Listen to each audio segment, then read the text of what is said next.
My husband yelled at me on the phone, saying he wants a divorce. I thought as I came back from my work trip. He's fed up with me, but I've had enough too. If I say sorry, maybe he'll change his mind. I understand, I said to him on the phone. But instead of going to my husband's parents' house where he was, I went somewhere else. My name is Sophie, and I'm 28 years old. I got married to David, who is 2 years older than me, 3 years ago. To be frank, David is the son of the future CEO of the company where I work. Originally, I worked somewhere else. But after marrying David, I changed jobs. Now, I'm working hard in the same company as him, aiming to become the CEO's wife someday. David wasn't sure about me working there, but when the current CEO, who is his dad, ordered it, there wasn't much to discuss. My job keeps me really busy, and I often have to go on long business trips. We've been wanting to have a baby, but with our hectic schedules, it's been hard to relax enough for that. Lately, things between David and me haven't been great. We're both really busy, and we end up arguing about small stuff a lot. Just the other day, David got mad at me as I was getting ready to leave for work. "Hey Sophie, why didn't you wake me up when I asked you to?" "I did wake you up a few times, David, but you yelled at me to leave you alone and said you'd wake up by yourself, so I went ahead and made breakfast." "What? I never said anything like that. Don't lie to me." "I'm not lying. I tried to wake you up at least 20 times, and your alarm was blaring the whole time. You can't imagine what's going to happen if I'm late today. I'll get chewed out by my dad again. Why do I have to be the one who gets yelled at when it's his fault for not waking up?" At first, I put up with my husband's unfair scolding, but eventually, I started standing up for myself. This led to a big fight recently where he said, "I want a divorce." Thankfully, our in-laws stepped in and stopped things from getting worse. Still, I was getting really tired of him bringing up divorce every time we argued. One day, while I was getting ready for a business trip, my husband came up to me looking upset. "Hey Sophie, you're leaving for another trip, huh?" My husband always calls my business trips like they're not important. It's not just a trip, it's a business trip. "Why do I have to keep explaining this to you?" I replied, feeling frustrated. "Must be nice always going on trips and neglecting the housework. You're probably just going sightseeing after pushing all the house chores on me, right?" "Listen, that's enough. This is for your company, you know. Why can't you just accept that it's a business trip?" I can't imagine how it's like to be a rookie like you going on a business trip. Being so useful is pretty much just like a trip. What the hell is wrong with you? Can't you tell the difference between a trip and a business trip? Well, it's the truth, isn't it? You say I'm dumping the house chores on you, but you've never done anything around the house when I'm away on a business trip. When I'm not around, my husband only ever orders takeout, leaves the laundry piled up, and doesn't even take out the garbage. Despite doing nothing, his attitude gives me so much stress. Even the divorce drama last time was all because of his personality. Even though we both work and spend the same amount of time on our jobs, all the housework is left to me. On top of that, he acts all superior and domineering, which I couldn't stand. Trying to discuss it with him is pointless as he never admits to any fault on his part. Instead, he always turns it around and blames me. As I continued getting ready for my business trip in silence, my husband started yelling at me again. For goodness sake, the wife of the future CEO shouldn't be taking business trips so lightly. If you're not assertive like me, the other employees will walk all over you. That's exactly why I'm working hard. I need to learn the job and meet with different clients. And yes, being the CEO's son helps. But we also have to acknowledge the efforts of all the employees who work hard to keep the company running smoothly. What are you talking about? The company's success is because of the hard work of all the employees, not just because you're the CEO's son. You should work as hard as everyone else. At those words, my husband got really angry and shouted, "What do you mean, work harder?" The other day, I overheard some employees talking. They said you always pass off overtime and difficult tasks to others and complain a lot. What? Who said that? I'll fire them immediately. That's not the point. Can't you see that you're the one in the wrong here? Can't you see that you're just riding on your father's reputation? My husband's eyes widened with anger, and he grabbed my bangs roughly. Don't get too ahead of yourself. Who do you think got you this job in the first place? Ouch, let go. You're only able to work at this prestigious company because you're married to me, got it? Refuse the business trip. I won't allow you to neglect our home for some work trip. I've explained it many times, it's for my job. I can't just refuse. Shut up. Stop arguing back. You married me, so you should just listen quietly to what I say. Suddenly, his grip on my hair loosened, and I stumbled back onto the floor. If this argument keeps going, it might end up in another threat of divorce. I managed to push my husband out of the room and focused on getting ready for my business trip. When I come back, I'll have to deal with a week's worth of chores piled up by my husband. I bet the laundry will still be there, and the trash will be overflowing. Just thinking about it made me feel exhausted even before the trip.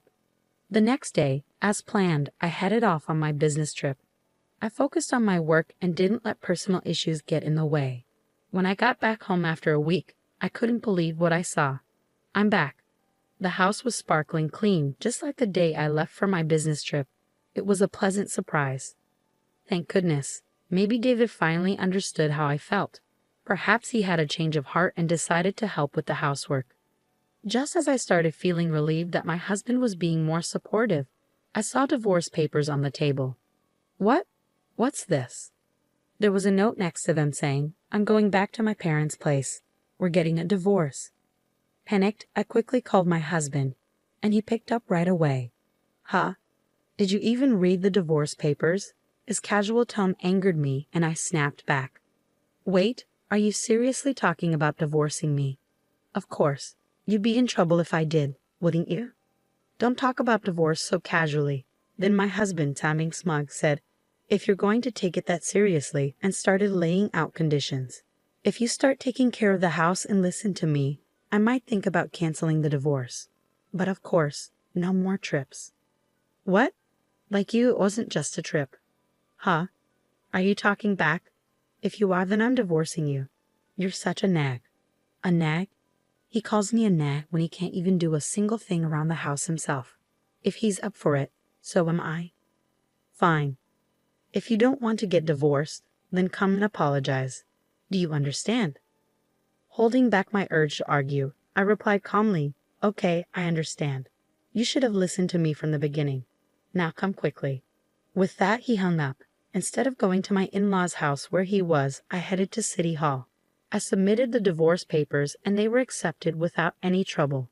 I was officially single again. 3 hours later, while I was packing up at home, my ex-husband came back with his mother, probably fed up with waiting for me.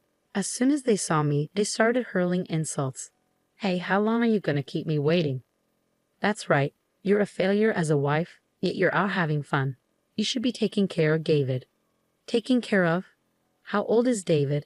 "He's older than me, isn't he?" I fired back, feeling frustrated. As I retorted, their brows furrowed in anger. "Shut up. Stop being stubborn and apologize quickly. We're really going through with the divorce. If anyone will be in trouble if we get divorced, it's you, Sophie. You could have been the wife of the next company president, and you're okay with acting this way. And you. If you divorce me, you won't be able to live in this luxurious lifestyle. Are you okay with that?"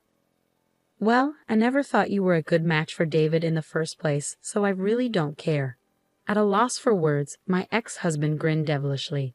"Fine, this is your last chance. If you don't apologize now, we're getting a divorce. I'll even kick you out of the company. Decide quickly." At that moment, anger surged through me like a fireball. I had to make him understand the reality of the situation. "We're already divorced, you know." "What?" "Just as you wished. I've already submitted the divorce papers and they've been accepted, so I'm no longer your wife." "What?" Her ex-husband and mother-in-law stood there in shock. After a moment of silence, he finally spoke up. "What are you talking about? This must be a joke, right? You wouldn't?" "Why would I lie? If you don't believe me, you can check the records yourself." "No way." Suddenly, the mother-in-law, who had been listening, started to shout. "Wait, Sophie, what have you done? You've put divorce on David's record, our future CEO. It was your son who gave me the divorce papers first. All I did was submit them." "Stop making excuses. Cancel the divorce right now. Do you understand? I'm sorry, but once the divorce papers have been accepted, they can't be canceled. And I have no intention of canceling anyway." "What?" The mother-in-law was speechless, and the ex-husband just hung his head in defeat. Ignoring them, I continued, "I'm tired of being ridiculed every time I go on a business trip and having to juggle work and housework every day. As far as I'm concerned, you're nothing but a burden. So Sylvie, calm down. Calm down. I'm perfectly calm. What's the point of being married if it's just a title? All you care about is yourself, isn't it? I didn't mean it like that. Do you realize you're losing your status as the CEO's wife? Are you okay with that? I didn't join your company to become the CEO's wife. I don't know how much you've been spoiled, but I didn't marry you to take care of you. Are you really willing to give up this lifestyle? If you just wait a little longer, you could become the CEO's wife.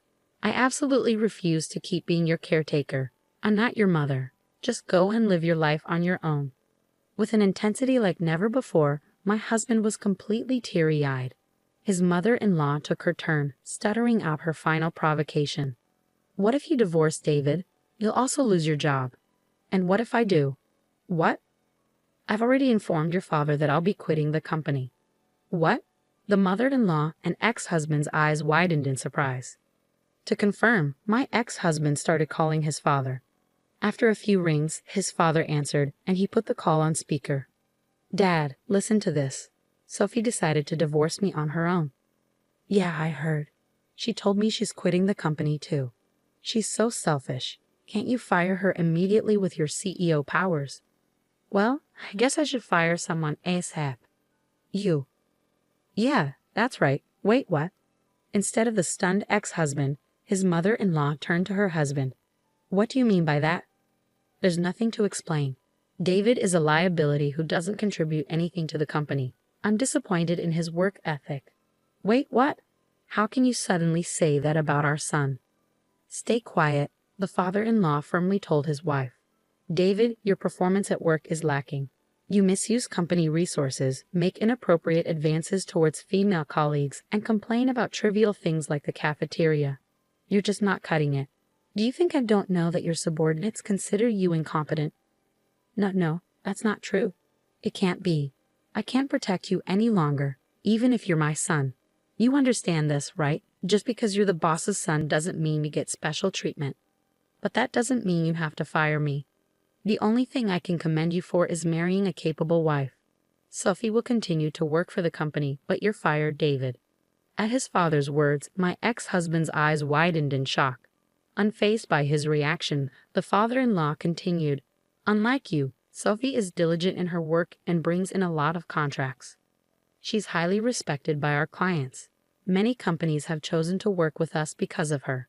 But she was only sent on business trips because she's new. Don't be ridiculous. We trusted Sophie, so we gave her more responsibilities. You made fun of her, calling it a vacation or something, didn't you? No, I didn't. Let me make it clear. There's no place for you here until you become independent. Never come back to this house, understood? No way. And so, my ex-husband was disowned by his father-in-law, lost his job, and couldn't even return to his parents' home. When his mother tried to defend him, his father blamed her for spoiling him and gave her a divorce notice too. They used up their savings to live in an apartment, but they struggled to find work, and their unemployment continued. I still received messages from my ex-husband. Sophie, I was wrong. I won't make fun of you anymore. I promised to take care of myself, so please come back. I can't take it anymore. Help me. He was so persistent that I finally blocked his number. I shouldn't have to deal with that mama's boy anymore. On the other hand, I'm still working hard under my father-in-law, who is now the CEO. I have my own team, and I'm enjoying fulfilling days. I'm grateful that my father-in-law is a supportive manager. From now on, I want to pursue my goals without being held back by meaningless family ties.